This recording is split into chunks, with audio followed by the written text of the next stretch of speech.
Hey, okay, so this is a little section on seeding potatoes. They're called chits, actually, but basically the idea behind it um, is that you get the potatoes to already start to grow. In this instance, if you can see that nice and clearly. Um, there's a few other little chits over well, they're not called chits, they're called something else, but yeah, basically little sprouts. You get them started and then you cut them up. So in this instance, I'm going to keep the major one because I think that will be very successful. And you cut them into different sizes. Well, not different sizes, but different pieces. So I'm now going to go out to my potato box and I'll see you there. Okay, welcome to my equivalent of a garden. I wish I still had a garden. I used to have one, but I've made the most, and maybe this is a way that others of you that don't have gardens might be able to use your space. But have a look. So outside the front of the house, which I share with other people, I've had permission from the other flat owners to use this area. So we have some parsley, which has done amazingly. Our rosemary and thyme have both died. In here, that's some beetroot. Nothing else has really survived within here, although I haven't done much in the last month, to be honest, apart from seed planting. Now, I'll come back to that.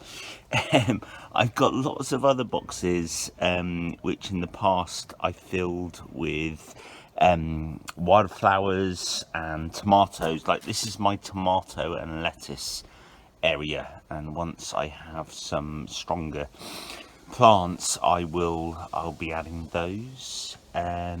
This is my garlic. That's done really well. Seems to be very hardy at any time, and also these shoots are really tasty. Honestly, garlic leaves are amazing and they're very easy to do. So what I'm going to do here is, this is a potato plant that's already growing from last year.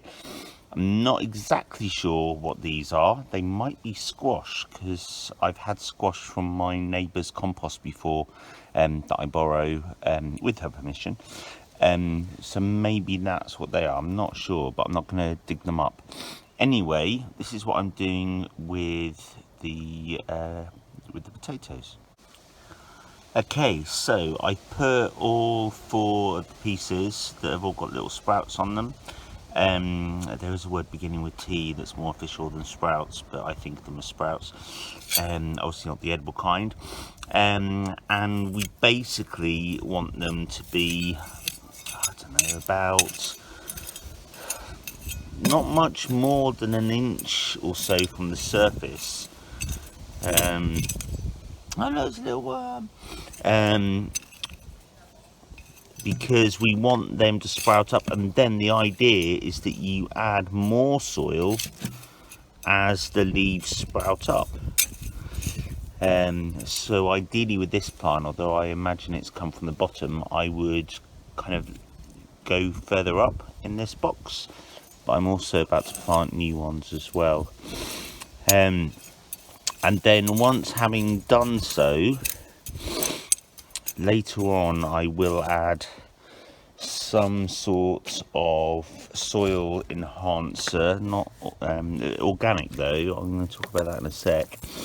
But for example, this is a plastic bottle that I've put some holes in, and it's a grey watering can. If you don't have space for a watering can, or you don't want to buy one, so whilst it's not raining that much at the moment, I'm just doing that.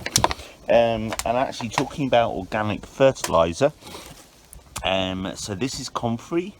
It's a very natural organic fertilizer, i.e. once it's grown you can stick it in the ground, or you can mix it up with water and you create a really intense solution, which is great for plants.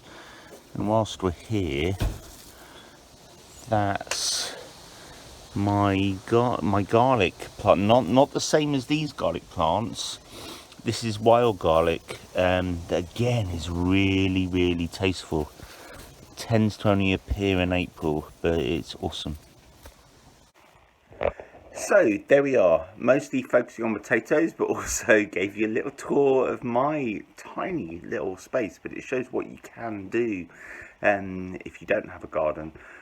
I miss having a garden so much. I used to have chickens and used to grow all sorts of different stuff, but hey, I don't now. For those of you that don't, there's lots of ways for you to grow stuff and enjoy the whole process. Okay, over to you.